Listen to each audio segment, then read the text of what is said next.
This episode of Talkin' About Rock is sponsored by Unleashed Music. Drawing on years of experience, contacts, and partnerships, Unleashed Music is uniquely positioned to platform, develop, and realize the vision of artists of all genres. Achieve your goals by partnering with Unleashed Music and take advantage of their decades of experience to help you create and execute your marketing campaign. Visit unleashedmusic.com for more info. On this episode of Talking About Rock journalist and author Steve Rosen chats with us about his book TONECHASER, his 26-year journey with Edward Van Halen.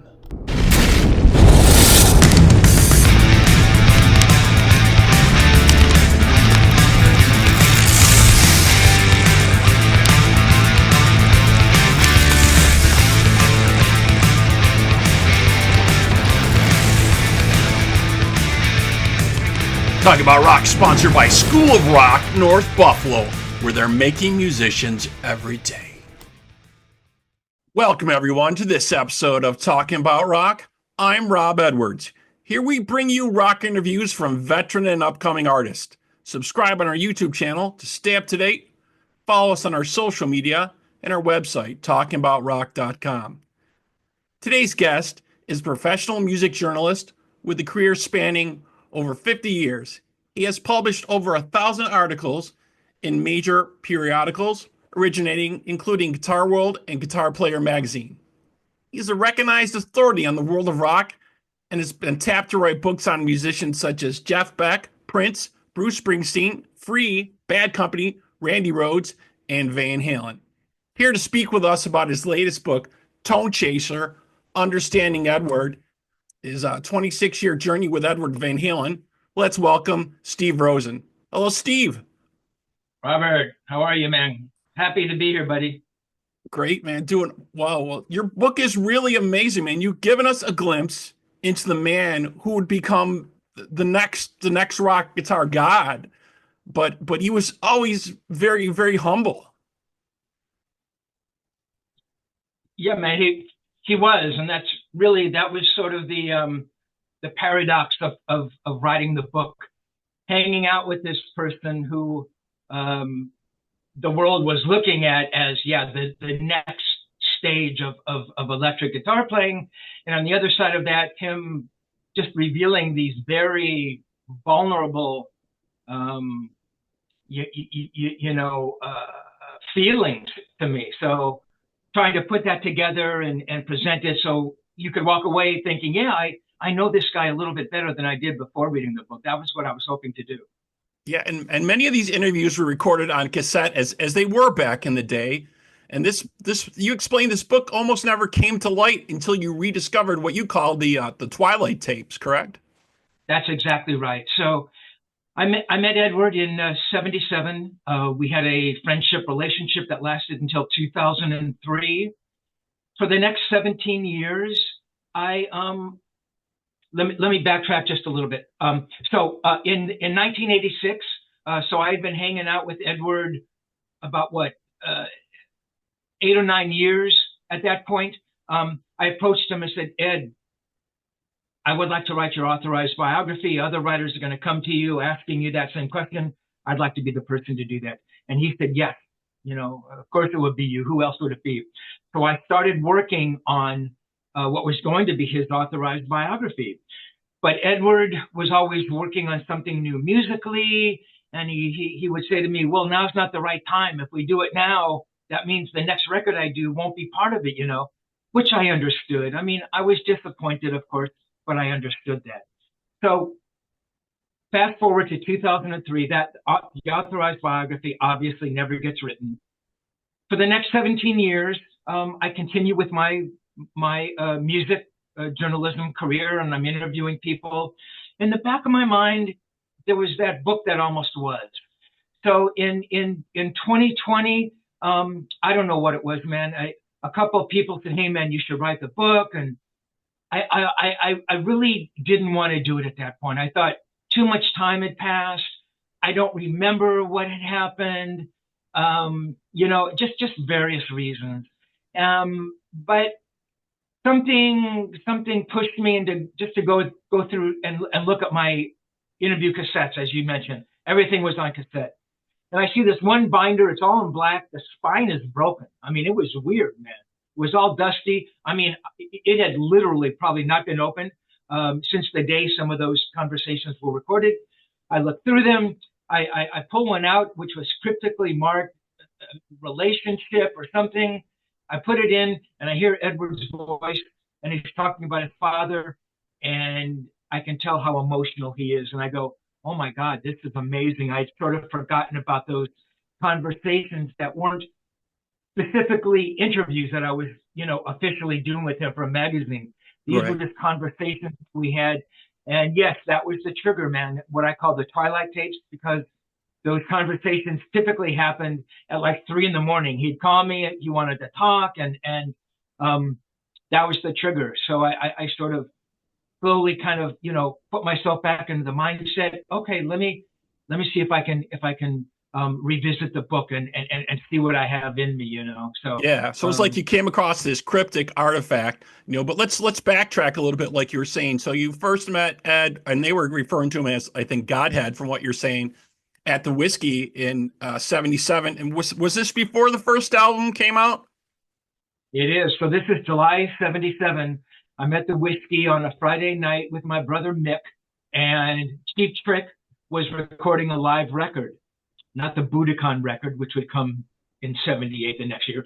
But this was like a live record. Probably the label wanted them to do like a promotional thing. They were going to maybe give away to journalists or that right. Kind of thing. They were probably testing the waters, what would become the Budokan, live at Budokan. That's exactly right, Robert. So I'm there. My very good friend Michelle Meyer. Michelle booked the Whiskey.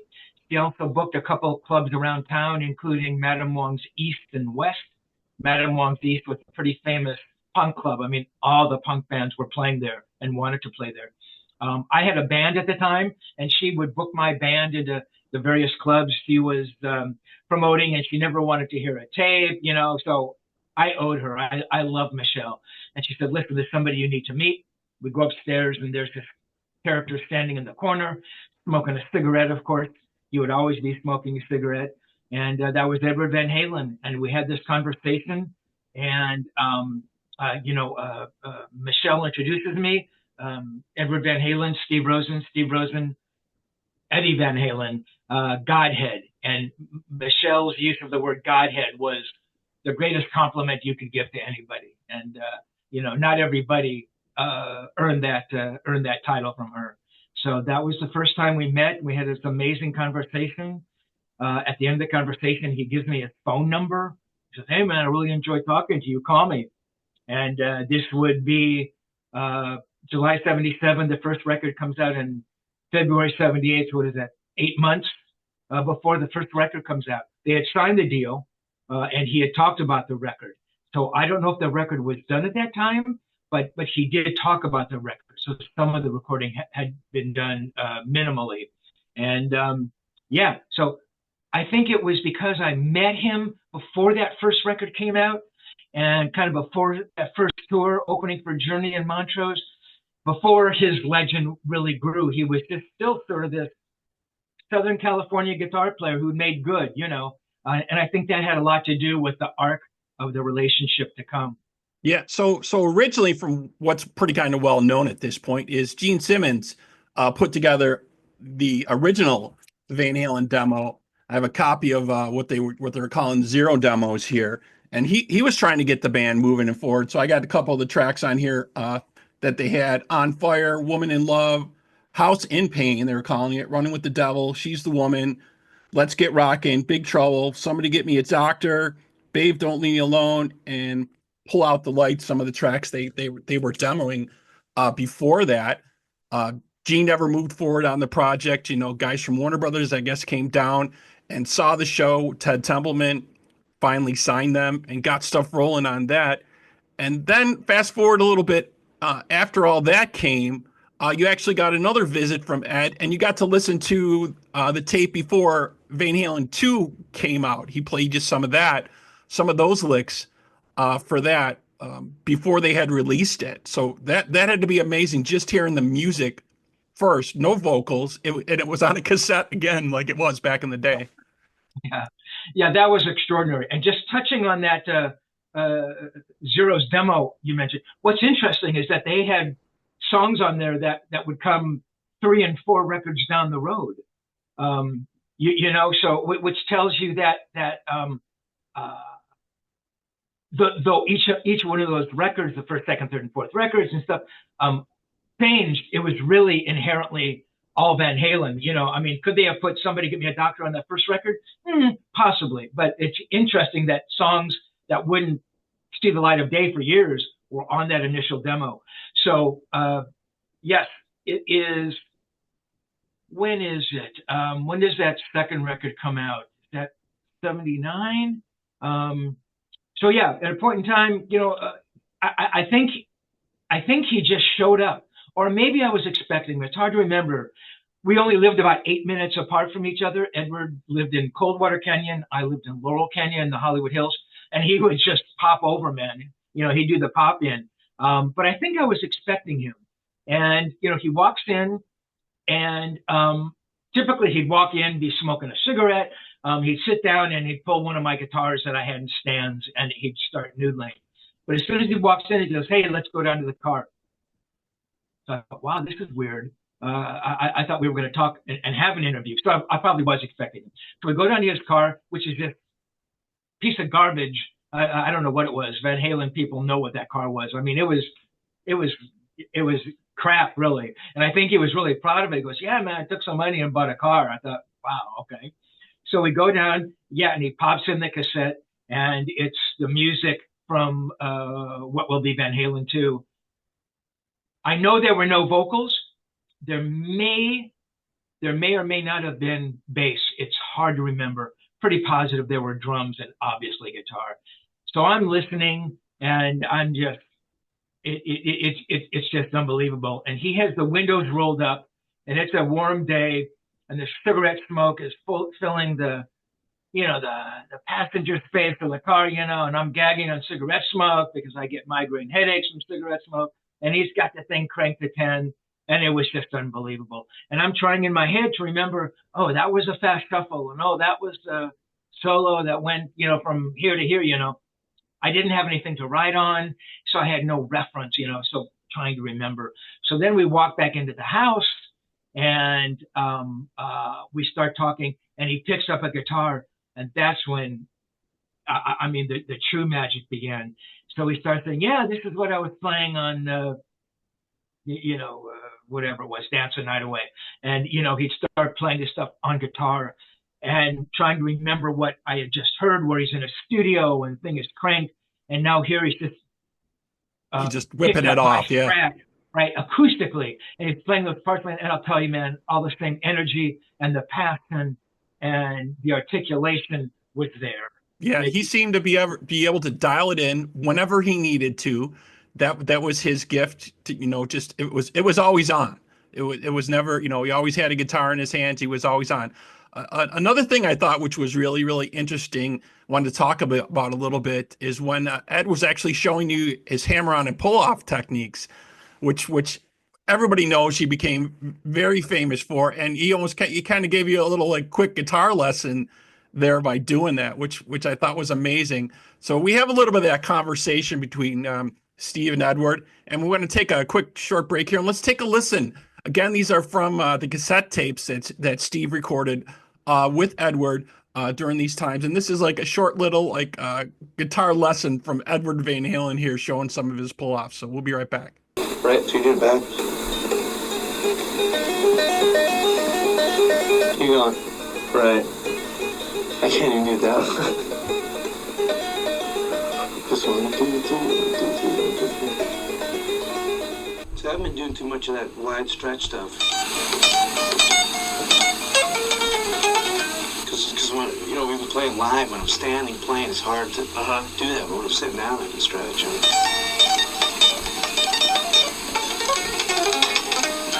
God, that's great.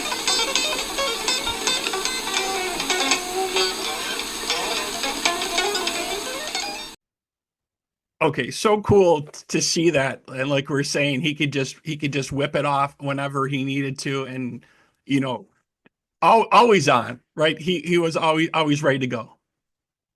Absolutely, and The book is called Tone Chaser, and Edward was forever, looking for the ultimate brown sound. But the truth of it is, as we just talked about, he picked up my 66 Strat, which was nothing special, and it was Edward Van Halen. There was no amp. It was the strings were probably a little old. It all came from his fingers. So yes, it was always there beneath his fingers. But talking about that little excerpt we just heard, Robert. Yeah, so I'm there, and I had picked up the other guitar, and for me to even do that, I don't even know how I found the guts to do that. Honestly, we might have been doing some drugs, and inhibitions were broken down, or maybe I had a drink, although I didn't really drink. But for me, just to pick up a guitar in front of him cold would have been a very difficult thing to do. So obviously, the first thing I try to do is the tapping, and he's noodling, and he hears me doing it, and he goes, no, you're doing it backwards. It's like, he heard it instantly what I was doing. And so I kept attempting to play it, play it, and I'd butcher it, and then I got one right. And he says, oh yeah, man, that's it. You got it, and that was amazing. I mean, he was that nurturing type of person, and in his head, he must have known, though he never spoke it out loud, he must have known how difficult it must have been for, this guy, Steve Rosen, he's my friend, and, he doesn't play guitar professionally, and he's playing guitar for me. He understood that, and he understood how nervous I was.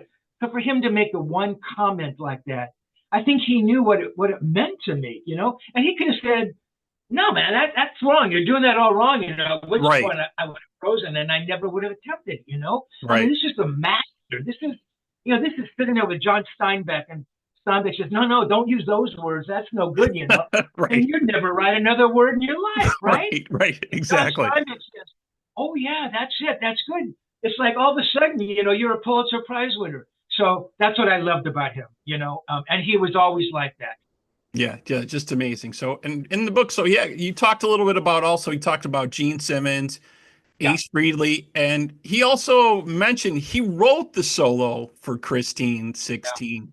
Yeah. He told you that he had written that. I wasn't aware of that he had worked on some of what would become the Kiss material for some of their stuff. Yeah, he did, and honestly, he was a little upset, I guess, when Ace re-recorded the solo. Ace used an octaver or a doubler. Edwards was 2 parts harmonized, which set up the whole feel for the solo. And Ed was really proud of that solo.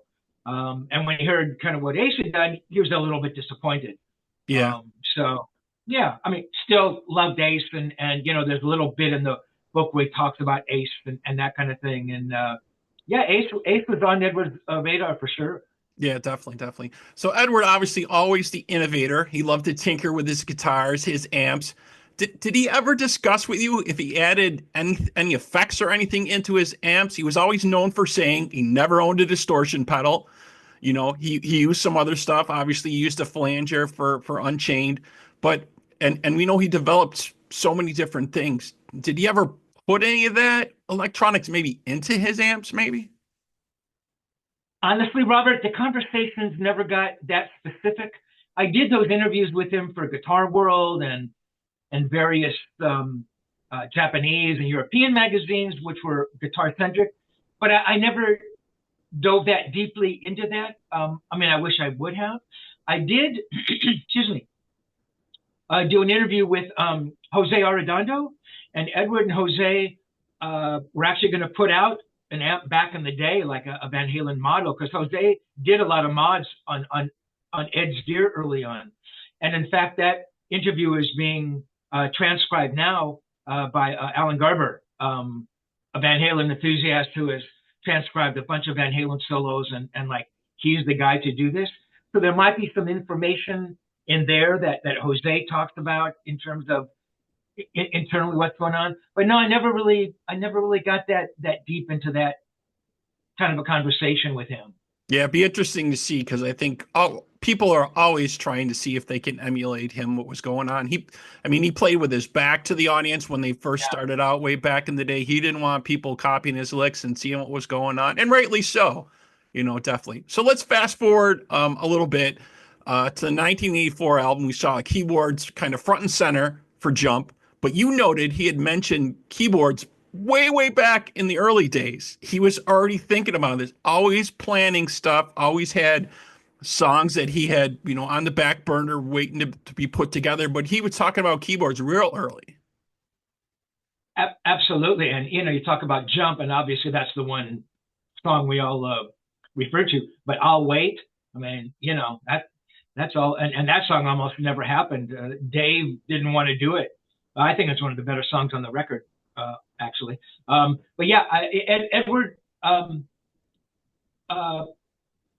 heard keyboards in the music much earlier, and I think really that came from the fact that Edward, right, took piano when he was just a little Eddie Van Halen, right? Right. I don't think that ever left him, and though he didn't want to play, classical and that kind of thing, I think learning those classical songs, and even though he was doing it by memory and not really reading, and Edward will say, "Oh, I don't know how to read," I think that's a little untrue. I think Edward could look at a piece of music and probably scratch out what was going on and figure out chords.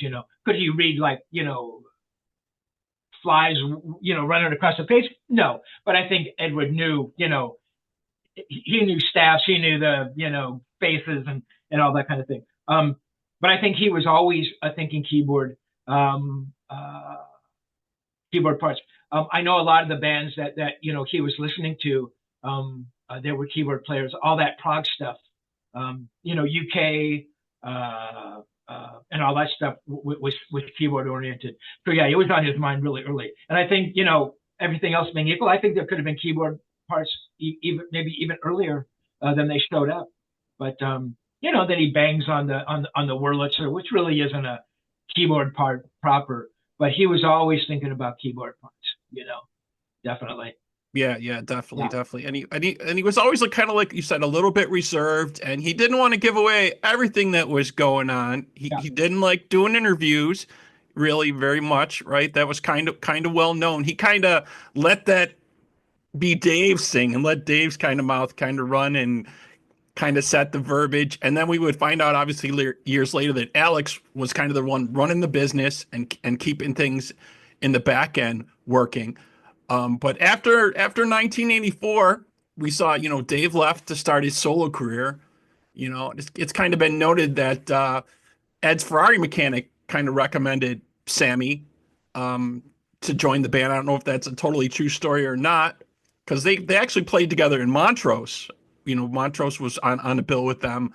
So I'm not sure if that's how they met or how they started. Do you have any insights into that, of how kind of Sammy got into the mix?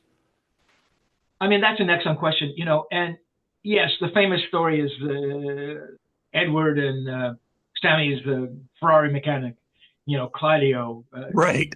Edward walks in one day and his Ferrari's broken down, or his Countach, whatever it was. And, hey man, I'm looking for a singer, and Claudio happens to mention Sammy. Was that the trigger? I don't know, man. I really think, that they played, those early shows back in the day. Yep. I mean, all those shows together. So he was seeing Ronnie sing, Sammy sing every night. Did that not stick in his brain? Right. I mean, right. I can't believe it didn't. So it's probably a combination of the two. What I always found odd, and I write about it in the book, at a point in time, Dave has left, and Edward says, "Hey man, find me a singer." And I think he's just making conversation. He's just goofing, go find me a pitcher for the Dodgers. It's like, all right, I'm going to go, right, because you don't know anybody anywhere, right? Right. And I thought I honestly didn't take him seriously. So I kind of half-heartedly looked around, and I really didn't try. Had I known, I really would have made an effort. I mean, it would have been amazing to think, that I was a guy who found a singer that, became the singer for Van Halen, but I didn't take it seriously.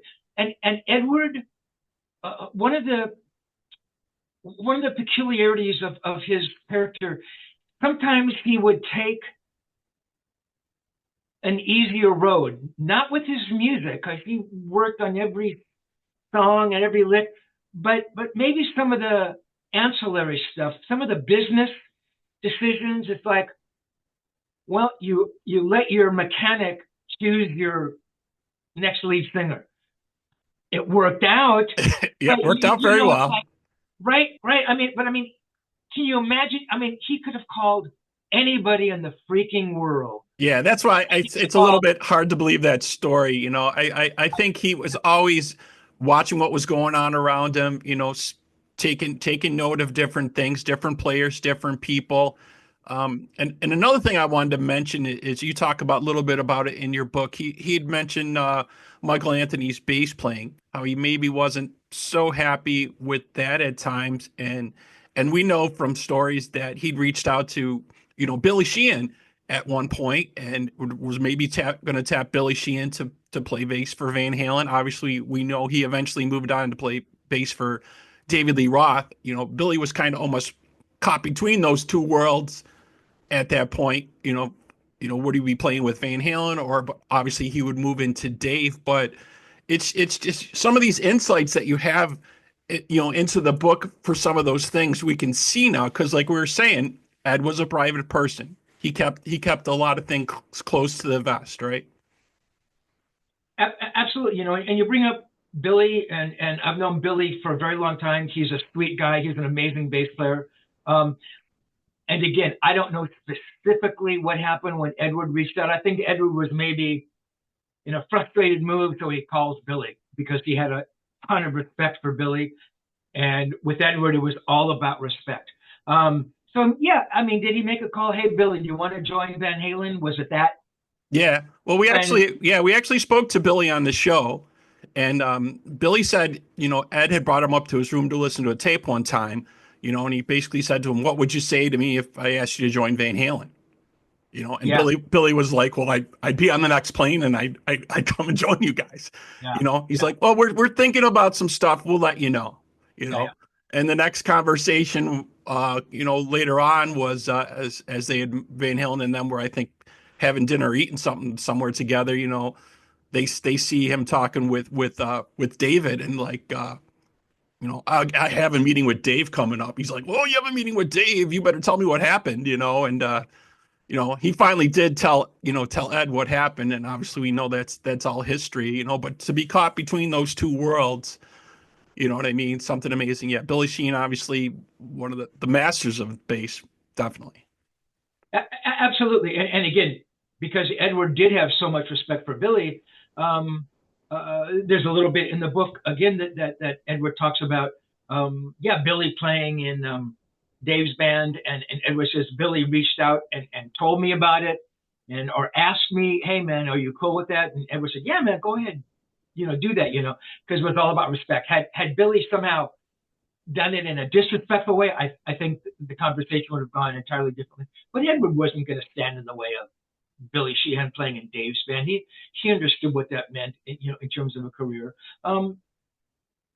You know, certainly Billy being in the band would have been an entirely different animal. Would have been different. But at the end of the day, Edward was fully aware of what Mike did bring to the band.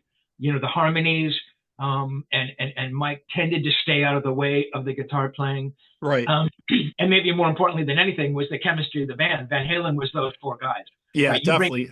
And that's, like you said, that's one thing that's come to the forefront is the chemistry between those guys and the vocals. Obviously, they were known for those backing vocals, and having Michael Anthony doing that was an integral part of that, because obviously Dave wasn't the best singer. He was the showman. He was the best showman and the best frontman at that time. Absolutely. And Edward, you know, was fully aware of Van Halen was those four guys. And, you know, again, to replace somebody at that point in time could have been suicide. The harmonies, and Edward loved Mike. I mean, he really loved the guy. I think he wanted a little more from him. in terms of effort or that kind of thing. Because with Edward, it was 24 hours a day, right? No one could possibly give as much as Edward did. Edward never slept. Edward was in the studio, when he wasn't sleeping. So, but he just wanted a little more from Mike, which again comes down to respect and so. Yeah, definitely. So, and you've been a guest at the famous 5150 studio. You've been there, I think, probably a couple times. Not only his workshop, but the vault for tons of unreleased Van Halen material. Do you think any of that will ever see the light of day? Will ever get released? I mean, we see pictures of stuff from there, and there's just shelves and shelves of stuff. I can't predict the future, and I certainly don't know what the Van Halen estate is thinking about. I can't imagine that down the road something doesn't come out. It just requires putting it together. I mean, honestly, they could probably pick a tape at random, put it on a CD and put it out there. I mean, probably nothing would have to be done with it. I think Wolf is fully aware of the history that is locked away in that vault. I think somewhere down the line we'll see it. I don't know if it'll be in the near future. Alex's book is coming out, and I don't think anybody saw that coming. Right. I think that's going to have to run its course, I would think. Though I guess there's that one new song or part of one new song that unfinished, right, unfinished. So I think that gives you a sense of what's there. I think the book will run its course. Wolf is forever on the road, so I would think that he would have the final say with that stuff. I think one day we'll see some stuff. I don't know how much, and I don't know what, but I just think that the call from the vault, coming to Wolf, it's like I got to go check this stuff out. Let's put some stuff out now. So. Yeah, and the one thing that floored me and a lot of fans in the day is we never really saw until Sammy kind of put his tour together. We never saw like an official celebration for Eddie, right? An official tour celebration or something, celebrating his life in music. Sammy's kind of doing something like that now, but it was funny that we never kind of saw any culmination of that. There's been rumors that, that Dave stopped stuff, or, maybe they couldn't get it. Alex couldn't, work it out with everybody or whatever. But it would have been great as fans to see some type of celebration with some iconic guitar players, playing his music would have been great. I agree. And I think my 3 cents, I think it's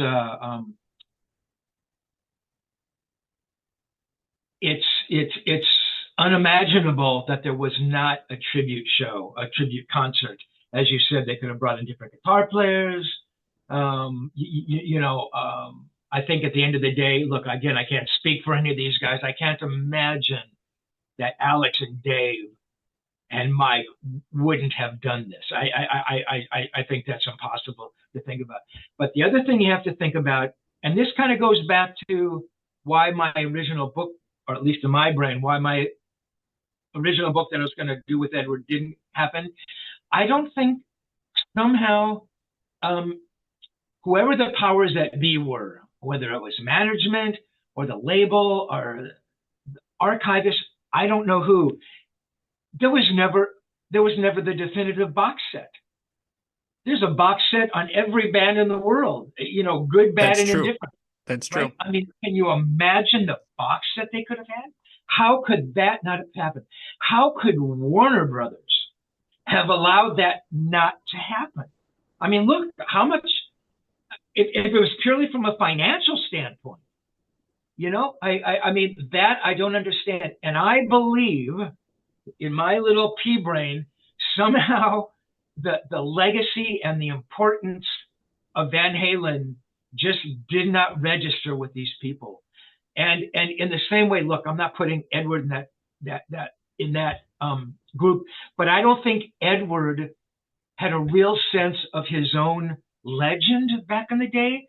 Look, I totally understood why he thought, well, if we do the book now, the next record won't be talked about. But Right. And in a sense, he was talking about his own legacy, but I don't think he understood that he was changing everything, and this is an excuse for me, why I wish the book had come out then. It would have been a different book, but fans were, I believe, clamoring for that book. It was part of the legacy. He never equated a book coming out as being a part of the legacy. It was somehow separate from the music, which always came first with him, and I totally get it. But yes, no CD box set and no tribute show, which to me translates into either absolute ignorance of who Edward was and who the band were, or laziness or disrespect. I mean, there's no good answer. I don't know why that the concert has never happened, or there's never been a box set. So yeah, I think they really missed the boat on all that stuff to happen. It was just, as fans, it was sad to see they couldn't put that together. Obviously, with Ed's passing, October 6th, 2020, he was 65 years old due to complications from throat cancer, reported not from cigarettes. It was the metal picks that he had held in his mouth made of brass and copper, which was actually the issues that happened, unfortunately, for him. So my last question here for you, as we wrap up, Steve, you've interviewed amazing names, amazing guitar players, Jeff Beck, tons of people. Do you think we'll ever see the rise of another guitar hero again? Do you think this time has passed? you mean that would sort of have the kind of impact that Edward or Jeff Beck did? Exactly. I don't, and not because, well, I think there's a couple of reasons. I think the first huge reason is that the music industry has changed so much. Somehow, you think about Edward and Jeff. I mean, they came up during the analog age, and then that got translated into all the computer online stuff. Now it's basically a computer, it's downloads. I think there's such easy access to everything that in some way it diminishes everything. I don't know what it would take to tip those scales. I mean, there are a lot of amazing guitar players. I mean, we see them, every day on YouTube, right? 13-year-old girls from Japan who blaze like they've been playing for 15 years. Right, exactly. But which is remarkable and it's impressive, but it's all those other parts that made Edward unbelievable. It was his playing, but it was the heart and the passion and the person and the character and the things we felt. And I think that all came because people were listening to records and didn't really know who this person was. They saw some pictures in the magazines, and that created this absolute aura and mystery. And the same with Jeff Beck, right? Jeff is from the decade earlier, from the 60s, And so you see these pictures and you would see them in concert, and this thing grew. No, I don't think we will ever see that again. Unfortunately, again, I think the digital age has been an amazing tool, but I think in many ways it's sort of diminished the impact of music. Yeah. That's just me, Yeah, definitely. Well, you've just scratched the surface here on some of the stuff that are in your book here, Tone Chaser, my 26-year journey with Edward Van Halen. You folks can pick up a copy of that. It's now available. It's also available now on audiobook, which is very, very cool. ToneChaser.com. We want to thank our guest today, Steve Rosen, so much for being with us, man. We'd like to thank our sponsors, School of Rock North Buffalo and Unleash Music. And to all our listeners, we hope you're keeping the torch alive by supporting live music wherever you are. Steve, thank you again for being with us, man. Thanks, Robert.